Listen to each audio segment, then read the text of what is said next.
Golden ગ્રામરનો rule 18 જોઈએ. શું કીધું છે કે એપોસ્ટ્રોફી એસ, આજે આવી રીતે આપણે આમ કરીને એસ લખીને શું કહેવાય તો કે apostrophe S is used for living beings, એટલે કે જે જીવતા મનુષ્ય પ્રાણી જે પણ હોય એને શું કહેવાય તો કે લિવિંગ બીંગ્સ, ટાઈમ માટે, વેઇટ માટે ઓર પર્સોનિફાઈડ થિંગ્સ માટે યુઝ થાય. જેમ કે નિયતિસ પેન, અમારી પેન છે, એને બતાવવા માટે હું શું લખીશ તો કે નિયતિસ પેન, કેટ્સ ટેલ, રૂપીસ વર્થ, નેચર્સ લો, કે કુદરતનો નિયમ, નેચર્સ લો.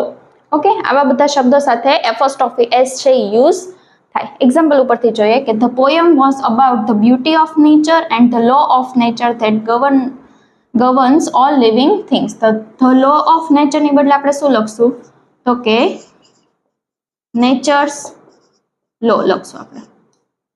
જો હવે આમાં શું છે તો કે ધ લો ઓફ નેચર ખોટું નથી, પણ તમે જ્યારે બેન્કિંગ જેવી એક્ઝામ આપશો ત્યારે ધ લો ઓફ નેચર એ લોકો સાચું માને છે, પણ જ્યારે ડિફેન્સની કે એસએસસીની સ્ટાફ સિલેક્શનની તમે જ્યારે એક્ઝામ આપશો તો એ લોકો ધ લો ઓફ નેચર વાળું જે છે ને એ ખોટું કરે છે. એની બદલે એ લોકો એમ કહે છે કે તમારે શું કરવાનું તો કે નેચર્સ લો લખવું પડશે.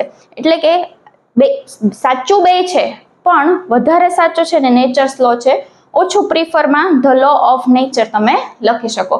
એટલે કે આવું તમને એક્ઝામમાં આવે ને તો નેચર્સ લો છે એ વધારે પ્રિફર, એટલે કે વધારે સાચો આન્સર રહેશે.